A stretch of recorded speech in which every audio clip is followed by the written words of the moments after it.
Hi, I'm Patrick Rothfuss, and this is a piece of The Name of the Wind, my first novel. I've stolen princesses back from sleeping barrow kings. I burned down the town of Traben. I was expelled from the university at a younger age than most people are allowed in. I tread paths by moonlight that others fear to speak of during day. I have talked to gods, loved women, and written songs that make the minstrels weep. My name is Kvothe. You may have heard of me.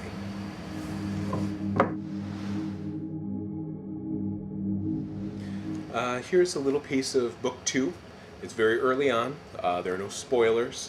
It's from one of the very first chapters. They're in the Waystone, and Kvothe is talking to the smith's apprentice who's stopped in, and he's learned that the smith's apprentice is considering going out to take the king's coin and join the army. And so we're jumping in partway through that conversation. I'll also apologize. I've never read this out loud before. It's very fresh, so if it comes off as rough, then that'll be my excuse.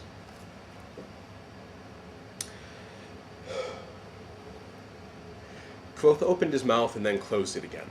He looked thoughtful for the space of a long, deep breath, then spoke as if choosing his words very carefully. Aaron, do you know who Kvothe is?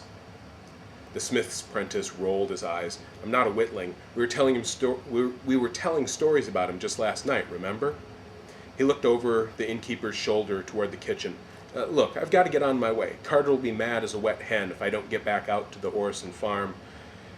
Kvothe made a calming gesture. I'll make you a deal, Aaron.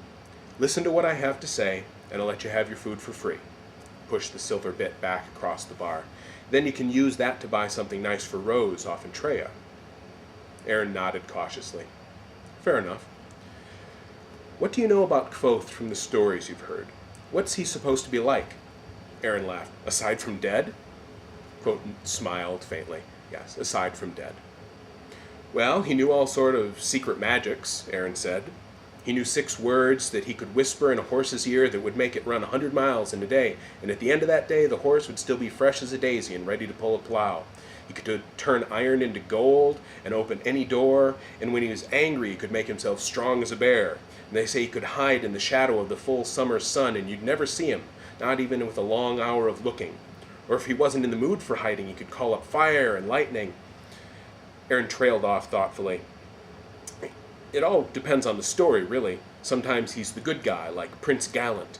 He rescued some girls from a troop of ogres once, and he saved Princess Ariel. Kvothe gave another faint smile. I know. But in other stories, he's a right bastard, Aaron continued. They didn't call him Kvothe Kingkiller because he was good with a lute, you know. The smile was gone now, but the innkeeper nodded. True enough. But what was he like? Aaron's brow furrowed a bit. He had red hair, if that's what you mean. All of the stories say that. And he was a devil with a sword. Had a real silver tongue, too. He could talk his way out of anything. The innkeeper nodded. So, if you were Kvothe, and terrible clever, as you say, and suddenly your head was worth 1,000 gold royals and a duchy to whoever cut it off, what would you do? The smith's apprentice shook his head and shrugged, plainly at a loss. Well, if I were Kvothe, the innkeeper said, then I'd fake my death, change my name, and find some little town out in the middle of nowhere. Then I'd open an inn and do my best to disappear. He looked at the boy.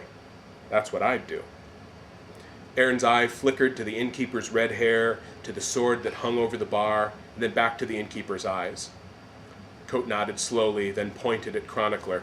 That fellow isn't just some ordinary scribe. He's a historian of sorts. He's here to write down the true story of my life. You've missed the beginning of it, but if you like, you can stay for the rest. He smiled an easy smile. I can tell you stories no one has ever heard before. Stories no one will ever hear again. Stories about Felurian, how I learned to fight from the Aden. The truth about Princess Ariel. The innkeeper reached across the bar and lay his hand on the boy's arm. Truth is, Aaron, I'm fond of you. I think you're uncommon smart, and I'd hate to see you throw your life away, joining the army. I know how this war started. I know the truth of it. And once you hear that, you won't be nearly so eager to run off and die fighting in the middle of it. The innkeeper gestured to one of the empty chairs at the table beside Chronicler and smiled a smile so charming and easy that it belonged on a storybook print. "What do you say?" The boy stared seriously at the innkeeper for a long moment, his eyes darting up to the sword, then back down again. "If you really are," his voice trailed off, but his expression turned it into a question. "I really am," Koth gestured. Kvothe reassured him gently. "Then can I see your cloak of no particular color?" the apprentice asked with a sudden grin.